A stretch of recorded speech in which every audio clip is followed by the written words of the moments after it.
Welcome to the Three Martini Lunch. Grab a stool next to Greg Columbus of Radio America and Jim Garrity of National Review. Three Martinis coming up.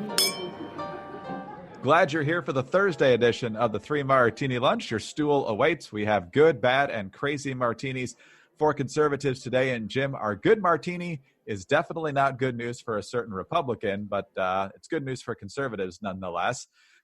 This is courtesy of USA Today. First, the FBI served a warrant to Republican Senator Richard Burr as part of its investigation into his sale of stocks ahead of the market crash due to the coronavirus. The Los Angeles Times first reported that Burr, who chairs the Senate Intelligence Committee, had his cell phone seized on Wednesday night by federal agents at his Washington residence, citing an anonymous law enforcement official.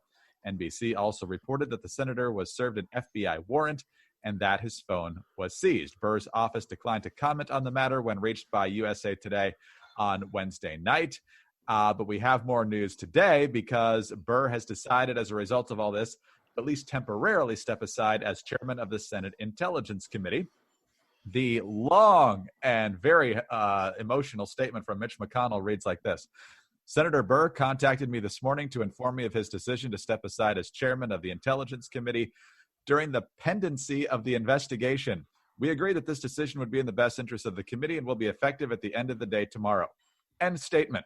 So, Jim, Mitch McConnell, pithy as always. This is obviously not what you want to see from a Republican chairman or any chairman for that matter. But as you look at this, you see some reassuring signs here, and that's why it's a good martini. Yeah, look, one of the things that jumps out at me is, first of all, everybody who's been screaming that Attorney General Barr has politicized the Department of Justice and turned it into a partisan tool of Republican agenda and not interested in enforcing the law and all that stuff, please, you don't get to collect any winnings. Sorry, you get nothing. If that rhetoric was true, the FBI would not be investigating a Republican senator. But the larger one that comes out of this, it's interesting. Yesterday we were talking about the race for Katie Hill's seat. Look, if you're a lawmaker or a member of Congress who gets caught with your hand in the cookie jar, that's not really meant to be any type of sexual metaphor, but you can get the idea there. If you get caught doing something, one of the things you can do is retire and, announce your retirement. You're resigning from Congress. That will shut down any ethics committee investigation into you.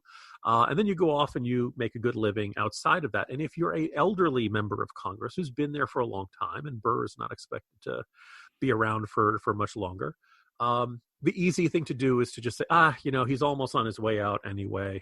Let's let this. And I think everyone would agree. This is way too big a deal. You don't get to do effectively insider trading based on what you're being told as chair of a committee. And you're not supposed to personally profit from your inside information that you have because of your responsibilities in government. And, my understanding, Greg, is that also his brother-in-law got the information as well. So his brother-in-law was being told about the seriousness of the upcoming pandemic, but not the rest of the American people. Look, there's an exculpatory version of events from Burr. I'm all ears for hearing it, but by and large, this, everything we've seen so far looks like this is him knowing that, this is being really, really bad. His statements to the general public were much more reassuring, much more, I don't know if you can necessarily say downplaying the threat, but certainly not treating it as if it was going to be this grand era-defining, life-disrupting threat that it is. And he's, dropping all of his money that he had in companies that would be adversely affected by this. So, look, this is, we'll see what happens. He'll have his day in court. He hasn't even been charged with anything yet. But I think it is good to see that the government is holding someone accountable. And I think sending a very clear signal that we expect better from our lawmakers than when they get told about something that's really, really ominous. Their first thought should not be, wow, I'd better go check my portfolio. Jim, we'll see what happens here. Long way to go. There's not necessarily a reason to believe that Burr will have to leave office before the end of 2022. But we mentioned this back when these allegations first surfaced, and it's worth pointing out again. Yes, North Carolina has a Democratic governor who has to run for re-election this year, by the way. But North Carolina also has a law that requires that if there is a vacancy to be filled, it has to be of the same party of the person who's leaving the office. So Governor Cooper in North Carolina could not name a Democrat to replace Richard Burr, but we're a long way from that. But speaking of replacing people, you mentioned Katie Hill, and we talked yesterday about how Republicans looked like they had picked up the seat, and now we have even more evidence of that. The votes from the mail ballots are still coming in, but the Democrats are already conceding the race, which is usually a pretty good sign. So Mike Garcia, the Republican, will be the new congressman from California's 25th district. But Katie Hill has a statement out, Jim, today. It says, "The community I love, my home, is hurting today. I stand with you as I always have, but we are resilient. This is the moment to come together, stay united in our desire to improve our community, and fight. Onward to November, #CA25. So, Jim, that was a great coronavirus, let's hang in there, everybody message, until we realized that she wasn't talking about the community hanging together through the pandemic. It's that she's crushed that the Democrats lost her seat. You know, Greg, does she just have a template she uses for all tweets? And what are we talking about here? Pandemic, special election results. Messaging works the same. As you were reading through those first few sentences, Greg, I thought we had lapsed into a commercial. Because, in these times of uncertainty, we all need to come together. I think the absolute worst is Kaiser Permanente saying, the decisions we make today will shape our futures of tomorrow, or some sort of, fortune cookie, Hallmark card. Stop it. Just stop it. And if you're PO'd, you lost the election, say, okay, I'm really PO'd, I lost the election. Really angry that people decided that the House Ethics Committee was going to investigate me for having a throuple with staffers. If that's what you mean, come out and say it. Go ahead. Don't go with this. Is the election of a Republican? It's kind of a pandemic in its own way, isn't it, Greg? Either way, people will die. Well, anytime the Republicans get their way, people are going to die. That's pretty much what we've learned here. But Jim, I think my least favorite response during the pandemic is, if you bought anything online from any retailer, you got an email from them probably back in March that said, in these uncertain times, we want you to know that we're thinking about you. No, you're not. You're just trying to figure out a way to squeeze a few more dollars out of me, which I get. Times are tough right now, but just tell me your deal. And let's not try to pretend that you developed some really close bond with me because I bought a $20 item from you back in 2015 or something. So, Greg, every one of those emails, the subtext is basically something's terrible is happening, and we have a mailing list. So we feel the need to say that. It's the second most annoying email I'm getting these days. The single most annoying email I'm getting lately, Greg, is the emails from the otherwise fine company Bed Bath & Beyond that really, really wants me to rate the refillable carbon dioxide canister that I got for my home seltzer-making machine. Apparently, I'm supposed to evaluate it and tell people how great the carbon dioxide was. Yes, it was the correct molecular structure that I requested.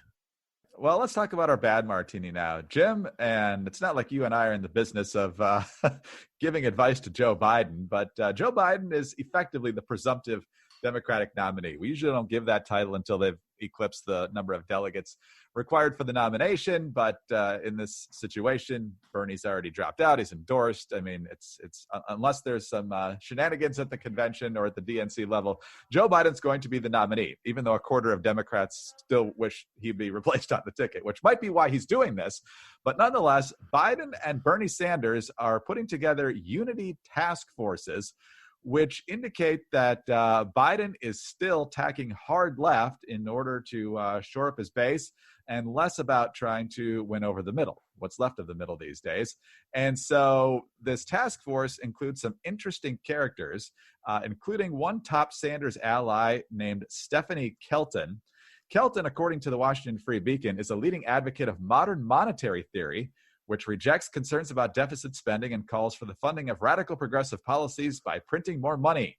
AOC has said the theory should be part of the conversation, and Kelton pitched the theory at the Wall Street Journal's 2019 Future of Everything Festival. Of course, now that we're passing trillions of dollars worth of relief, that doesn't seem all that unusual these days. But he's also got AOC with a prominent role on the climate task force, which means he's jumping in with both feet on the Green New Deal. I think he just held a online session with Beto last night, so you know where he is on guns. Joe Biden was the return to normalcy here, Jim, but his platform's looking a lot more progressive than I think he started off with, and most people would want. Yeah, I'll admit, Greg, I'm having a hard time envisioning a Democratic Party that cares even less about deficits and the debt, but I suppose that is theoretically possible. I'm sure economists and scientists can come up with some way for them to care about this less. The other thing kind of jumps out about this, because, today's Morning Jolt, I lay out all the challenges are going to face whoever takes the oath of office. on January 20th, 2021. And it's a lot of challenge. It economically, in terms of health, we might have a vaccine by the end of the year, but that's kind of optimistic. Socially, educationally, by every measure of our life, right, the problems are really not going to have gone away by January of next year. And I lay out that, isn't it reassuring to know we've got Donald Trump and Joe Biden as our two options to take on what is probably a challenge that would make, Reagan, Washington, Lincoln, and FDR, groan in anxiety with the scale of the task before us. And so when I do criticism of Trump, there are some readers or some folks who will say, well, okay, obviously you support Biden then. I'm like, no, what, are you kidding me? Have you watched the videos out of Delaware? Most days he's lucky if he can remember his own name. I exaggerate slightly, but he's not looking great.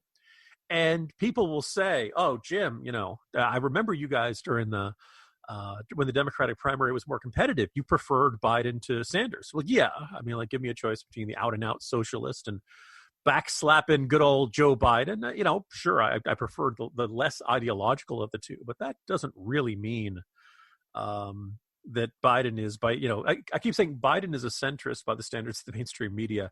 And by that, they mean he's usually in the center of the Democratic Party, not in the center of the entire U.S. political spectrum. Still, to the extent, Biden's got something going for him, it's probably that sense of, hey, I'm not Bernie Sanders. I am not some radical. Don't you need some sense of reassurance right now, America? Don't you feel like you've had too much change? You've had too much sweeping things. Isn't it? Doesn't a return to normalcy sound really good right now? And he doesn't seem to want to emphasize that. He's apparently still worried about unifying the party. He's still worried about bringing on the Bernie Sanders supporters. And this is one of the things that makes him really just, not an acceptable option for myself. Besides the fact that I'm not a Democrat. I voted for Democrats every now and then in the past, but not very often. And usually it means either the Republican wasn't running or the Republican had been caught in some sort of terrible scandal or something like that. The thing about Joe Biden is that he's not a radical in the Democratic Party, but he also doesn't believe that he was put on earth to fight the radicals in his own party. I don't think he's anything like, say, Joe Lieberman, who was going to support the Iraq war no matter how much the rest of the party absolutely hated him for it. Joe Biden wants everybody to get along. He's a backslapper. He's a deal maker. It's one of the reasons Republicans generally preferred to work with him back during the Obama years compared to President Obama or various other figures. He was reasonable enough. He was not on their side, but at least he was reasonable. But the point is that Joe Biden is also not going to leave the AOCs and Bernie Sanders of the world, with nothing. He's going to basically make concessions to them. So a president, if you could guarantee there'd be a Republican Senate, Republican House, and a President Biden, that might not be so bad. You could end up with something like the second half of the Clinton administration. But with a Democratic House and with the possibility that Democrats would win the Senate, I think right now you'd probably say, okay, if Biden wins the presidency, it means Democratic turnout's pretty good. They probably have a good chance of winning the Senate back. Joe Biden at the helm of an all Democrat held U.S. government, that's going to push policy in the left really, really fast. It's deeply ominous for if you're on the conservative side of the spectrum. So, look, Joe Biden, there are a decent number of anti-Trump right of center folk out there, and I think it's pretty clear that the Joe Biden campaign is either convinced they've got them already, or they're just not all that. They don't think there's any point in pursuing those voters. And if that's a strategy you want to go with, if I could put in a GIF right here, I'd say, I'd show Morgan Freeman saying, well, good luck with that. Jim, when you look at the way that this campaign has unfolded, I don't think there's any position where Biden has drifted an inch to the right. You probably wouldn't expect that, but I don't think he's stayed put in most positions either. I mean, I remember a debate where he was confronting Beto and saying that, you can't do that. We got a constitution, man.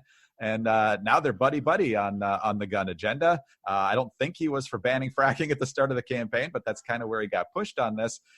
He and John Kerry have very different personalities, obviously. Joe seems like a more regular guy, and Kerry's much more aloof and so forth.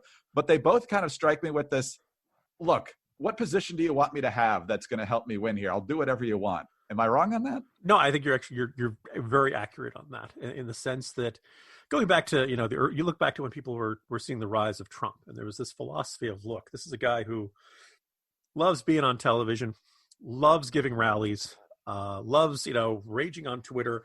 He's not really a policy guy. He doesn't like to get into the weeds and the details of these sorts of things.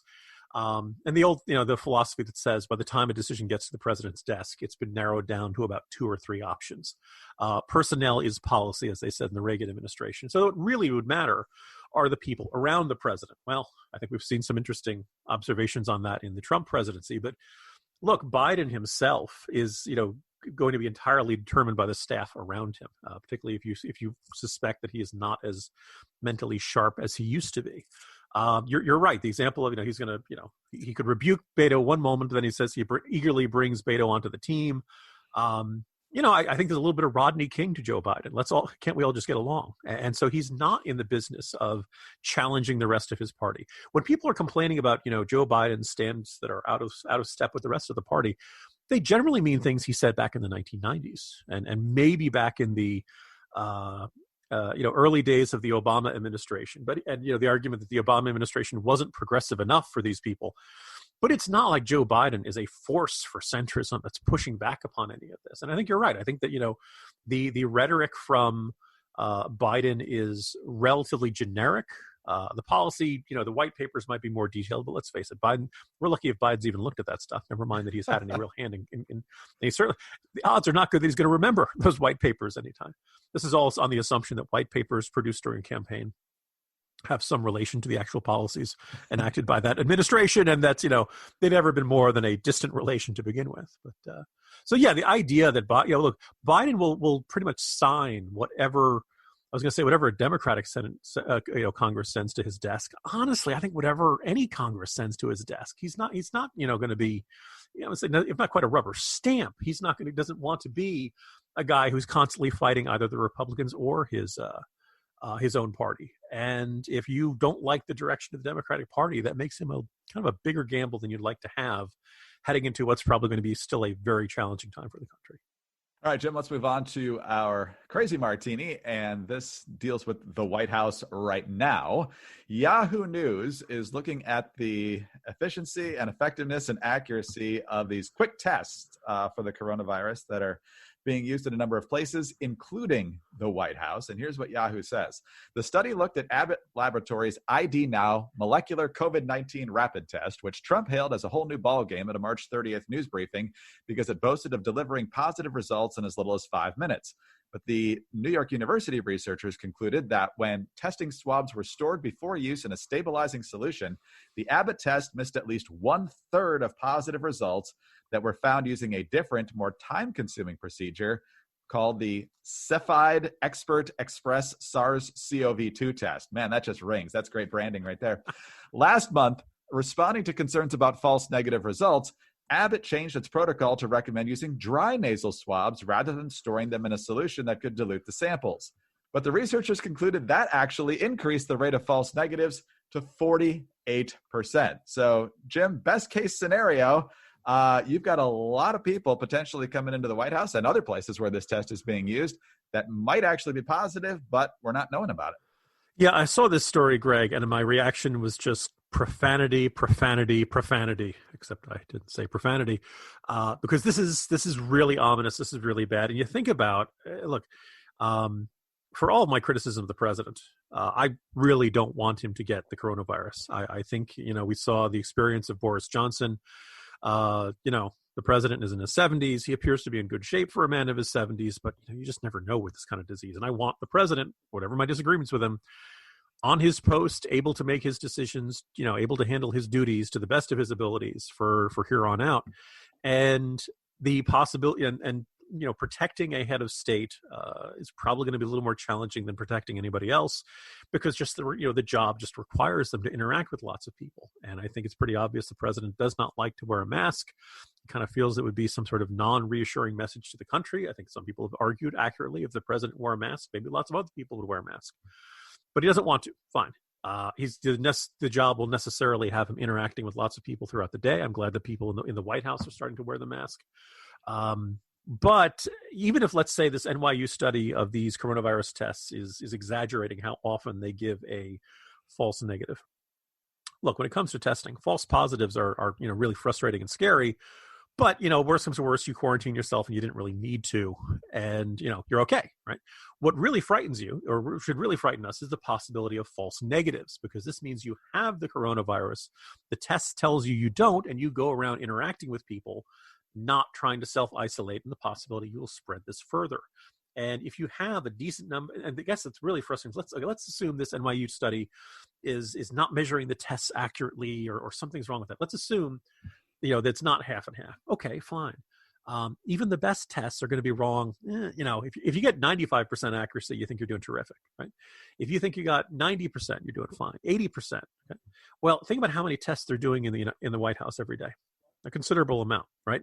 Sure. So if you're getting a 90% correct, but you're doing 100 tests, you're going to have 10 people that are getting the wrong result. And if they have false negatives, they're going to walk around and perhaps interact with the president, not knowing that they have the virus and could potentially spread it. I'll be honest, I don't know how you can. Obviously, there's no guarantee of keeping the president away from this. But the possibility of the testing, but just the sheer scale of how many tests you're going to have to do. I hope they're testing people regularly. I know we've been, arguments about whether there's enough tests and how frequent is enough and things like that. Look, we know people on the vice president's staff have tested positive. It's in the White House. Ideally, maybe we'd have the president isolated, kind of like the way Boris Johnson was. Or maybe just say, okay, you know what, we got to live with a certain amount of risk. We'll go ahead with this. But this report is particularly ominous. Any amount of false negatives are really a potential huge problem for this White House. Keep knocking on wood and praying and hoping, because it just seems like keeping the president away from the virus and keeping the virus away from the president are just going to be much more complicated because of the difficulty of getting tests that are 100% accurate. And obviously, it only takes one person. Jim, not only are you not wishing for the president to get coronavirus, I haven't confirmed this, but I'm guessing that you're also not cheering for other members of his staff to get it and potentially die. I bring that up because you talked about Pence staff members being diagnosed positive for coronavirus. One of them is his press secretary, Katie Miller, who is the wife of Stephen Miller, who is obviously a controversial figure given his input on immigration policy. I'm guessing you saw the Twitter venom, particularly from the left, but not always, that they hope Stephen Miller not only gets it, but dies from it. I mean, this is getting to a pretty sick level. Yeah, it's kind of horrifying. We've seen this every time someone famous on the right dies. There are idiots who jump onto social media, and sometimes even celebrities will say, "Oh, I'm glad this person's dead. I hope they suffer." All just kind of horrible thoughts. I could rebuke those people, but those people I think are beyond. They've lost their consciences. They've lost their ability to determine between right and wrong. They quite literally are. There's something kind of inherently sadistic about that, and that they not only disagree with their people on the other side, they not only want to see them beaten in elections, they actively want to see other people suffer. And what's really kind of fascinating is that, one, half the people who do this, Greg, have a no hate logo in their avatar. And also they believe that they're the good people. They're the compassionate ones. They're the caring ones. And they never feel more caring and compassionate than when they're wishing for pain upon other people. You are intolerant. I will not tolerate you. Oh, amazing. All right, Jim. Well, that's Thursday. See you tomorrow. There is a rumor going around that tomorrow is actually Friday, like a real Friday. Wow. That'd be awesome. And it's going to be really warm here, so we actually get outside a little bit. Anyway, see you tomorrow. See you tomorrow, Greg. Jim Garrity, National Review. I'm Greg Corombos, Radio America. Thanks for being with us today. Please do subscribe to the podcast. Leave us a kind review. Get us on those home devices and just say play 3 Martini Lunch podcast. And please join us on Friday, yes, Friday, for the next 3 Martini Lunch.